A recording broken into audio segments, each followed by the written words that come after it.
Gatorsports.com. All right, welcome to our latest Swampcast, and today Kevin Brockway and I are going to look at the SEC tournament coming off Florida's big win over Vandy. We talked about that a little bit, but certainly Florida has to be the favorite going into this tournament, Kevin, and certainly has probably the most momentum of any team in the conference. Yeah, winning 8 of their last 9. Billy talked today in the press conference a lot about complacency and about, his team kind of staying on edge and kind of maintaining that edge.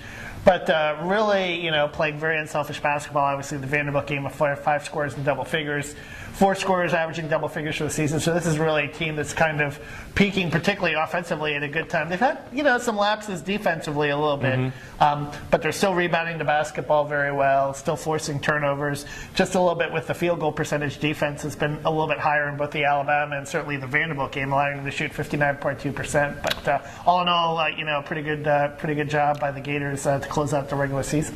I don't want to say it's a wide open tournament because Auburn, LSU, South Carolina aren't going to get involved in it.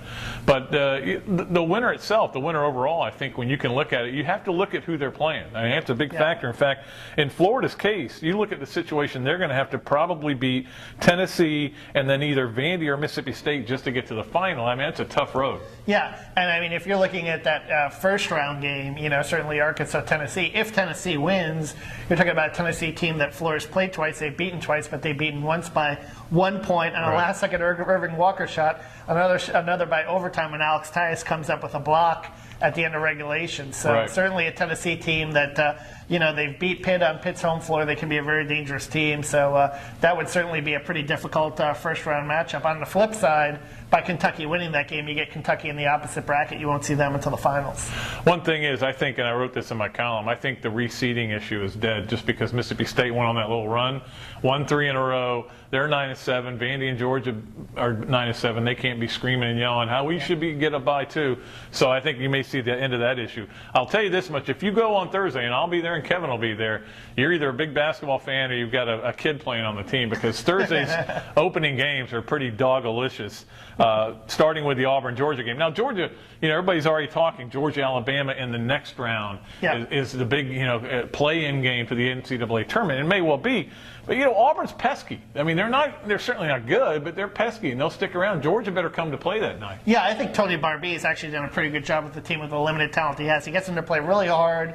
They play a zone, but it's kind of a matchup zone where they really get out on the shooters as well and make things very hard. Certainly, they made it very hard for Florida early in the season. They needed those back-to-back threes from Walker and Boynton in the end to beat them after struggling from three-point range the whole game. So, Auburn is a team that certainly is well coached. Kenny Gabriel is playing well late in the season, was named co-SEC Player of the Week.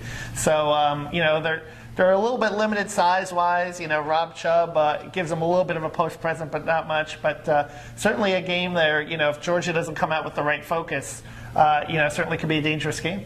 This is why it was huge for Kentucky to win at Tennessee on Sunday. They get to play the winner of South Carolina and Ole Miss. And, I don't think either one of those teams are going to scare the Big Blue. Of course, we mentioned Florida, who they'll play, and then LSU and Vandy play the late game. Not a lot of people are going to stay up for that, I wouldn't think. The winner of that plays Mississippi State. Now, when you go forward, and if you assume that the favorites win, it's not bad. Friday ought to be pretty interesting. When you have Georgia, Alabama, which could be, like we said, a play-in game for the NCAA, Ole Miss, Kentucky, okay. And then, of course, Tennessee, Florida, and Vanderbilt, Mississippi State at the late game. So Friday's always the best day for this tournament. Yeah, and I think that certainly, if you're talking about Tennessee, but you can't necessarily take for granted that Tennessee's going to win because certainly they've had their problems. Sure. And also, sometimes when you get in that situation and you're, Billy talked about this today, 2 things can happen. Number one, that you come out really tight because you know what's on the line. Or number 2, you have this intense focus and collectiveness that you come and you kind of come together and you unify. And, that can happen to Tennessee too. And if that happens, that makes Tennessee a very dangerous team. Yeah, absolutely. And is there one team here that doesn't have a bye? And we all know that Kentucky and Alabama, Florida, Mississippi State have the byes. Is there one team that doesn't have the bye you can see getting into the finals? No, I mean, I think Tennessee could be a dangerous team. I think certainly Vanderbilt could be a team that if they get on I got to run, look they could up be dangerous. Stallings' record though in the tournament. It's not. I can't recall it being very good. I got to look it up because I don't even think they very rarely make the semifinals. Yeah, but when you have a player like John Jenkins, he can make a difference. He can get hot. Festus Ezeli is a tough guy inside. Yeah, I could see Vandy, or I could even see Tennessee making a run.